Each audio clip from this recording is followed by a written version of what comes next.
Hi everyone, welcome back to the Relax and Craft YouTube channel. My name's Fleur and today we're going to learn this gorgeous chainmail weave which is called Roundmaille. Now Roundmaille is part of a family of weaves that have all got sort of like this kind of same structure. So it is part of the family which houses things like your inverted roundmaille, your Turkish roundmaille, captive roundmaille, and this one which is your pure roundmaille. Now it's a really gorgeous tactile weave to wear. It's a fabulous weave to learn as well. It works for every kind of piece of jewellery really, and it can be done in multiple different sizes as well. Now the aspect ratio of this piece and the aspect ratio that I like the best is 3.75. So these are a 3mm inner diameter ring on a 0.8 gauge wire, giving them an aspect ratio of 3.75. You could also use a 3.5 inner diameter on a 0.9 wire. That gives you an aspect ratio of 3.8, so only 0.5 up, but it still has the same look to this. You could use obviously a 3.75 on a 1mm and a 4.75 on a 1.25mm. They both give you an aspect ratio of about 3.75, 3.8. So a really great size to use. To get started with chainmail, all we need are 2 pairs of chain flat nose pliers. As long as your pliers are smooth on the inside, then you're good to go. I'm using my Xuron pliers today, my 90-degree bend, which I absolutely love. These are sort of like the proper workhorse family of chainmail pliers. I think they're great because you can use the back of the plier for a really heavy gauge ring or a larger ring, and then you can obviously use that fabulous pointed nose there for a smaller ring. And the other one that I'm using is my chisel nose. Again, a great pair of pliers for chainmail. These two are like my go-to chainmail pliers, but whatever you've got, as long as they have got like smooth flat jaws on the inside, you'll be good to go.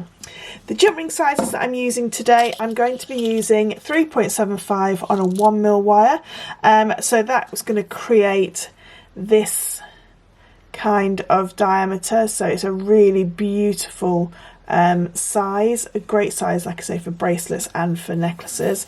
And if I just bring back the other piece, so this is obviously on the smaller gauge of wire and a smaller jump ring, so you can see that it is just scaled up when we use the slightly bigger wire gauge on a 3.75 ring.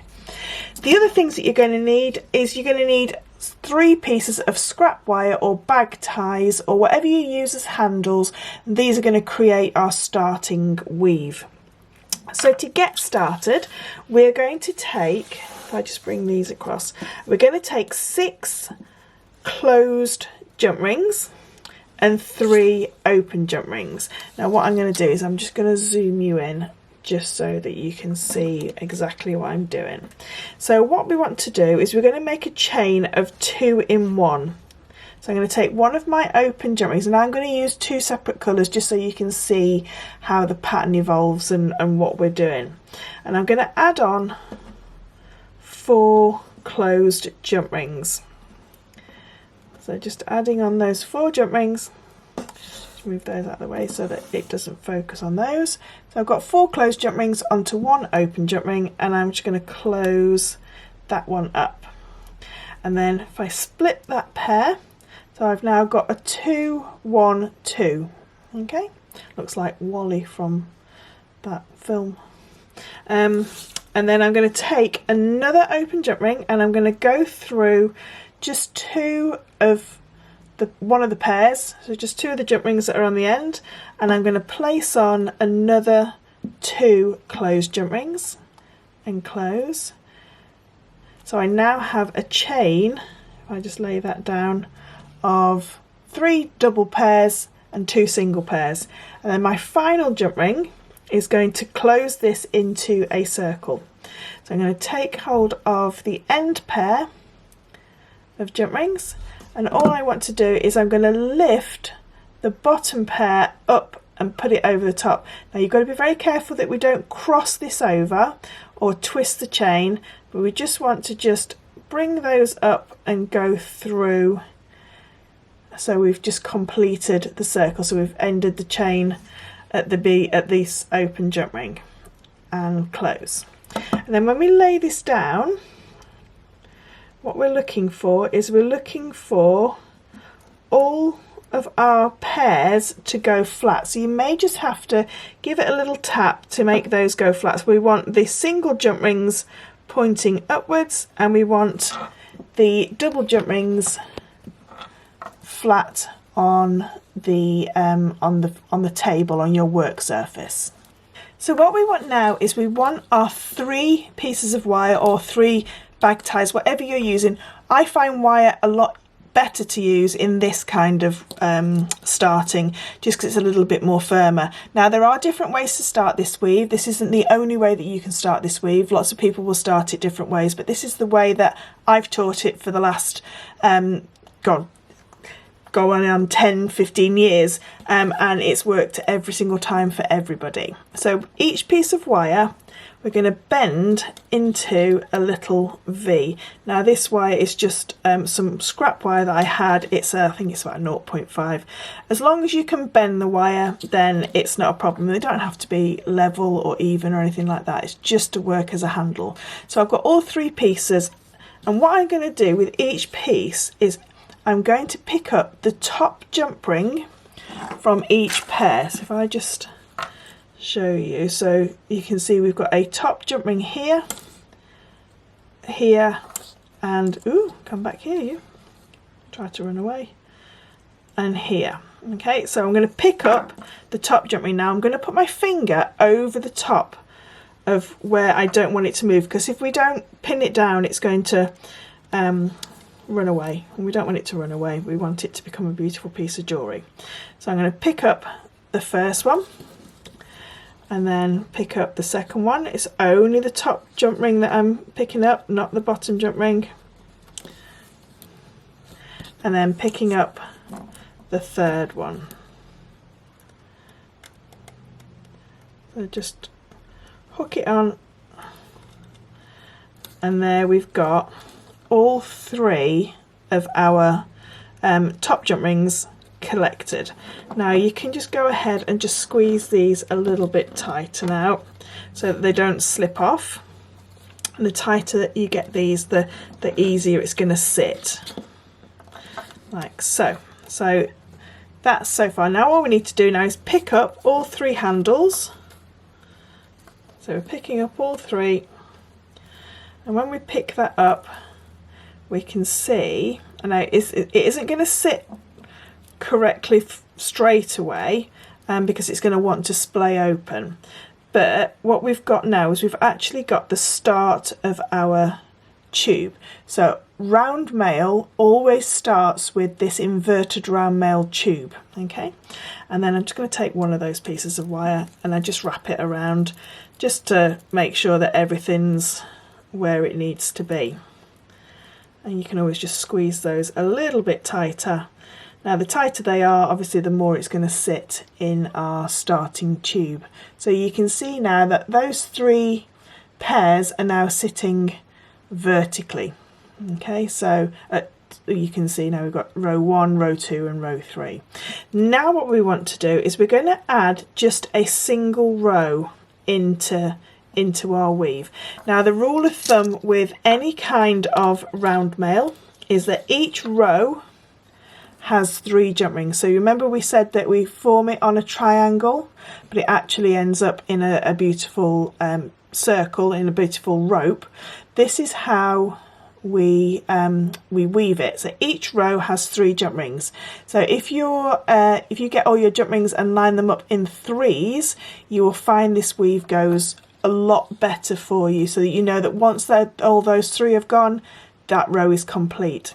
Now the other rule of thumb is we can only connect to jump rings that are touching each other. Okay, so we've got 3 connections. So we've got one here, one here, and one here. So we only connect to a neighbour. Okay, so if you want to learn how to do just an inverted round maille, and just if you don't know what an inverted round maille is, it's this has got beads inside it, but you can see it creates this gorgeous tube that you can fill with beads or leathers, cords, whatever.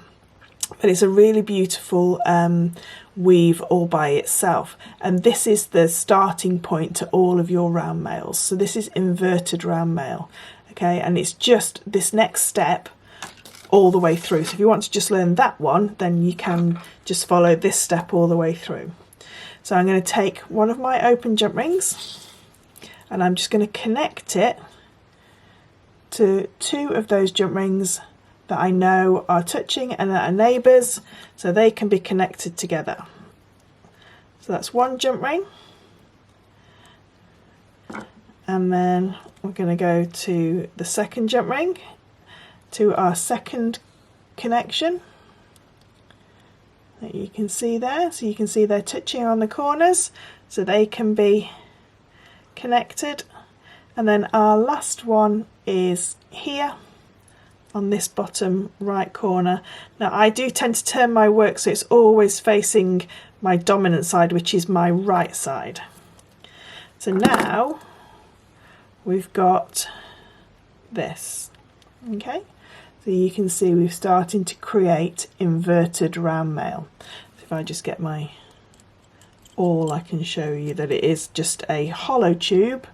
So you can see there, if you were going to just carry on going, all you would do is just carry on adding to your 3 and just keep adding rows. As long as you've got the correct amount, 3 in each row, you can move on to the next one. So if you want to just do inverted round mail, then that's what you do. You just carry on going exactly the same.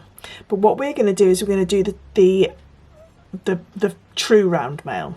So true round mail is a little bit like your Byzantine knots. So if I just hold it up so you can see the copper row is the top row. What I want to do with this now, if you've ever done Byzantine before, you'll recognise this next step. So we allow the top row to fall down either side of the row beside it. So you can see they've just folded down. That's all they've done, is they folded down. So if I just use this one as an example, so it was out to the side and we just fold it down. We can now see all of those jump rings in the centre. So we've got one here, and one here. Okay, so our silver row becomes our sort of like parameter fence. We can't go outside of this silver row. We're going to stay on the inside now, so we're going to connect the same again. So it's only 3 jump rings. Going to connect one here, and one here. Okay, so they're just going to connect on the inside. So if I just grab myself 3 jump rings, that I can then just show you where they go. So, and see how close I can get, so you can keep my hands nice and steady so you can see. So I'm going to connect it on the inside. So where we connected it on the outside, we're going to connect on the inside,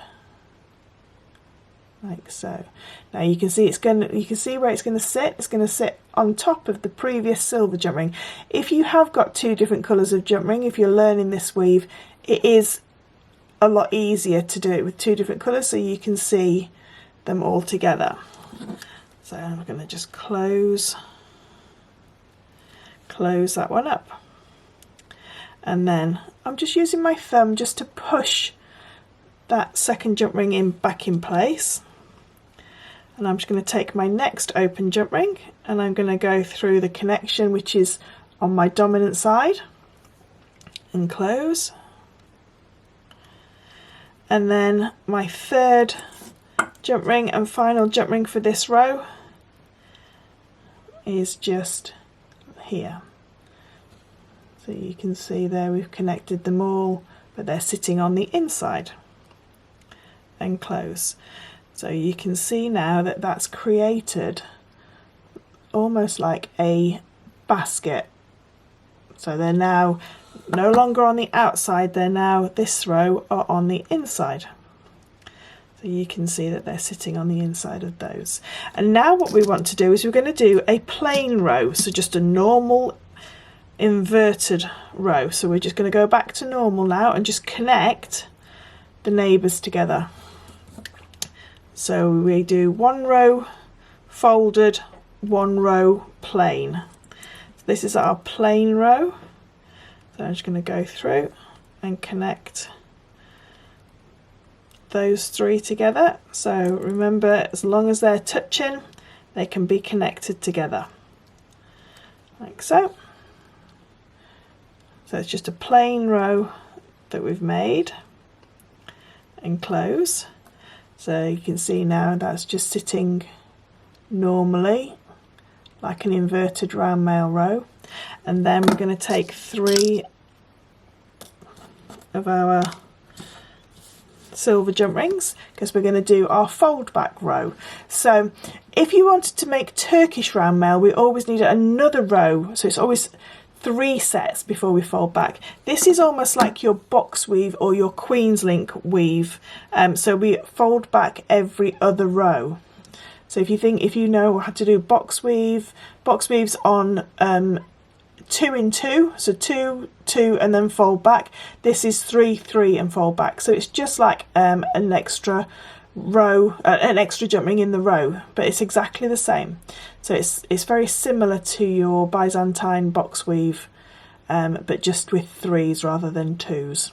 Okay, so I've got my silver row, which was the row that pulled the knot together, and then I've added the copper row, which is the plain row, and now they're going to fold back so that they create, you can see them on the inside. And taking our first silver ring, I'm going to connect the neighbours up again, but this time on the inside. You see this one just slips down. All I'm doing is just using my thumb to support it back to where I want it to sit, and pick up my next 2 and close, and then my last one for that row. And I know once this one's done, I've completed my row because it's got 3 in there. So just connect those 2 and close, and it's now holding its perfect pattern, and you can see that beautiful round nature now starting to appear.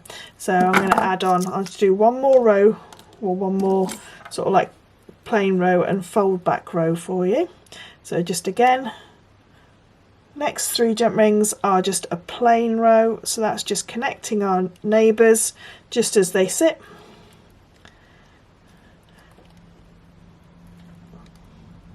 And then our third one.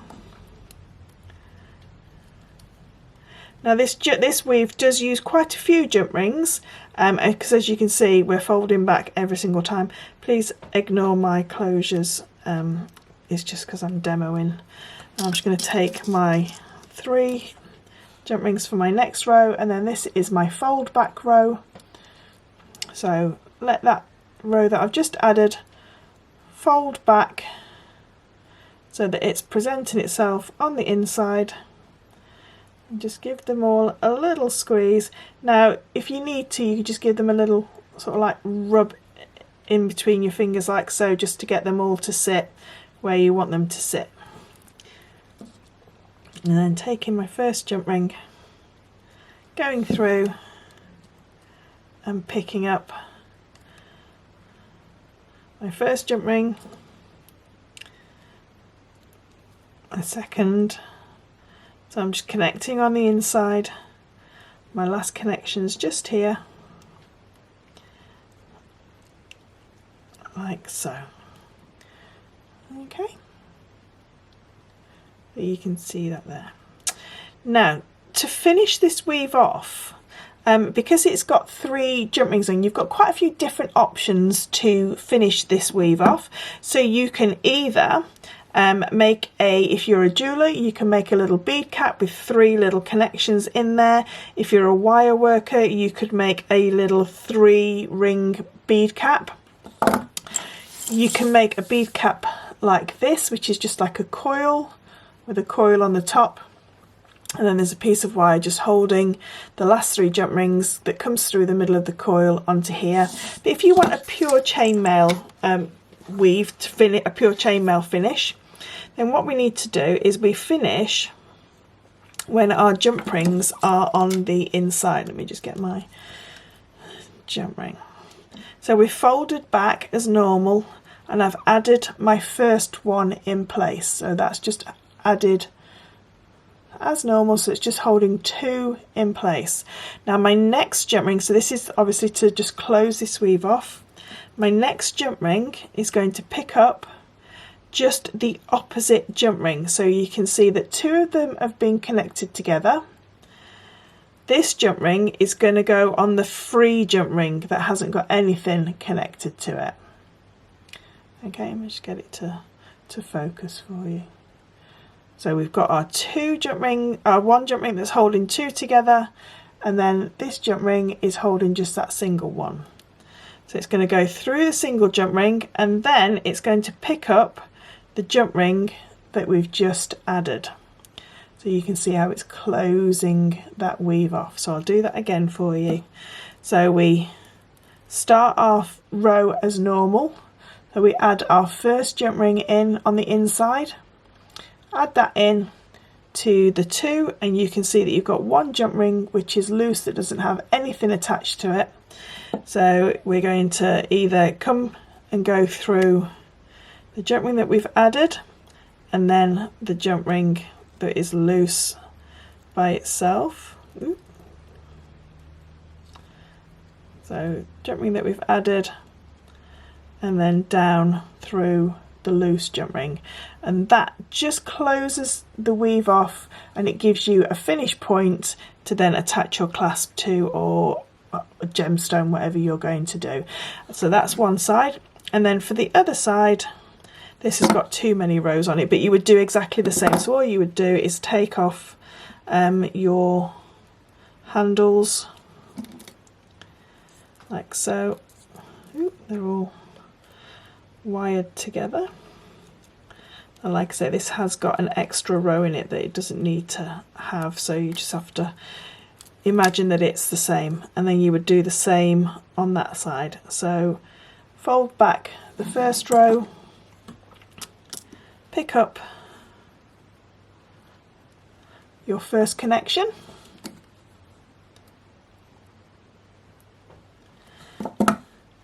and then pick up that jump ring through that jump ring that we've just added there, and then collect the other jump ring on the other side like we did on the other side. And like I say, this doesn't look the same because there is an extra row of inverted round mail in there. So it is just a case of placing one of those jump rings in, and then hook that with your new jump ring, and then before you close it, pick up the jump ring that hasn't got anything attached to it and close. And that's how you're going to end your piece of round mail. So thanks ever so much for watching this short tutorial on how to create this gorgeous round mail chainmail weave. If you would consider just giving this video a like and maybe a comment, let me know if you're going to have a go at this weave, or if you can do this weave, what your favourite jump ring sizes are for this weave. Let me know in the comments. If you haven't already subscribed to the channel, then please hit that subscribe button, and then on the bell, press the bell and then press all, and YouTube will let you know whenever I actually come live on YouTube or drop a new tutorial, unboxing or tool review. Until the next time, thank you ever so much for watching, and I will see you very soon.